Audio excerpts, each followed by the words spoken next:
My name is Kelly Coughlin. I'm a CPA and the CEO of EveryDayCPA, and I'm a failure.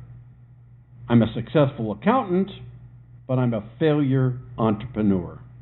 Today, I could talk to you about my career working for big companies, a big accounting firm, PwC, a big investment firm, Merrill Lynch, and a big bank, Lloyds Bank. I've had a happy and successful career in Seattle, Minneapolis, New York, and London.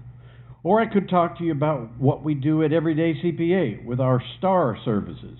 I could show you how we use Sun Tzu and Michael Porter from Harvard Business School in our business strategy work.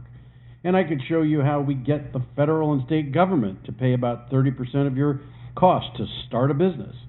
And if you have past tax liabilities, we can get it reduced by over 50%.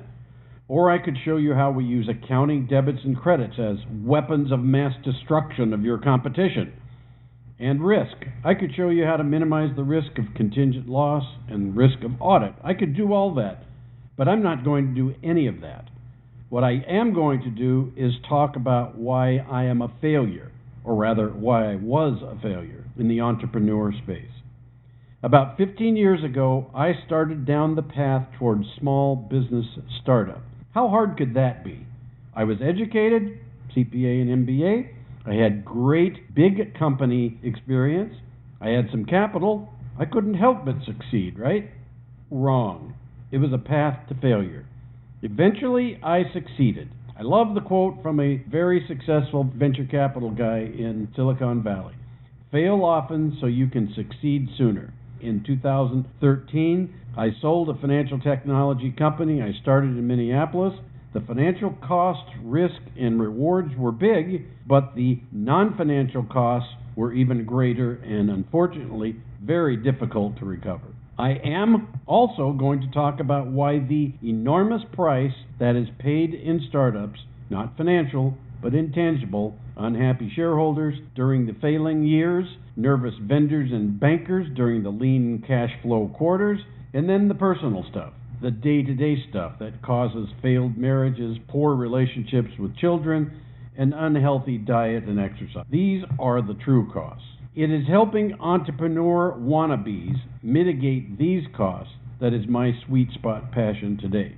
It is what I call TNT, Tactics Need Timing. Based on my experience as a failure, getting TNT right or wrong will determine what the true cost will be. Is the cost limited to financial investment and opportunity costs? That is the cost of not doing something else while you're pursuing this new idea or dream? Or is the cost fully burdened with the carnage from failed relationships with vendors, spouses, and children, coupled with bad health and diet?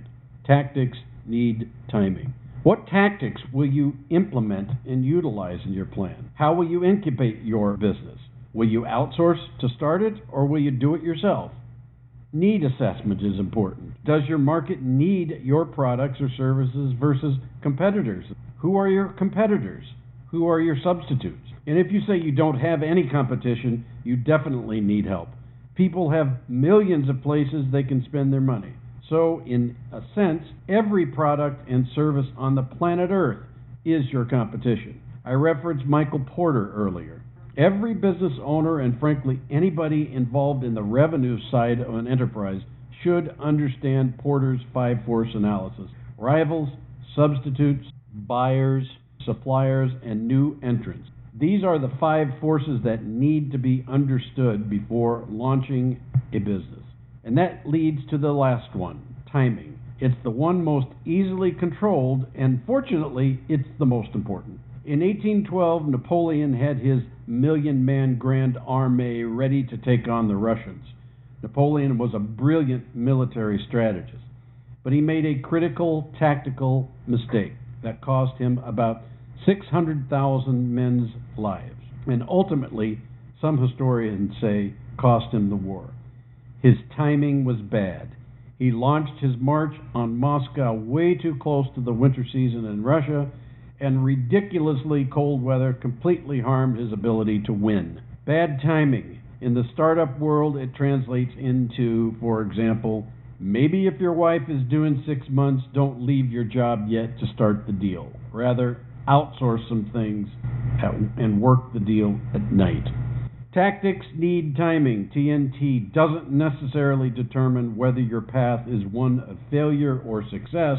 Rather, TNT determines how rough the road is. How many people did you hit and hurt along the way? And how happy and healthy you are during the journey, and how happy and healthy you are when you finish and arrive. So today, we at Everyday CPA certainly help all small business owners with STAR services: strategy, tax, accounting, and risk management. We have found that many small business owners simply don't have the financial resources to pay for CFOs and CPAs and marketing experts. They are expensive. I know this. I sold these expert services while at PwC, and I bought these services at Lloyd's Bank. But what I personally really love to do is help the entrepreneur family, a startup idea they want to monetize, or the entrepreneur who simply wants to stop working for the man, or the entrepreneur who is retiring and wants to stay in the game, in part, frankly, because he knows the stats. It is more likely he will die within 24 months if he gets out of the game. Some of you know I like to box and I like to run 5Ks and 10Ks.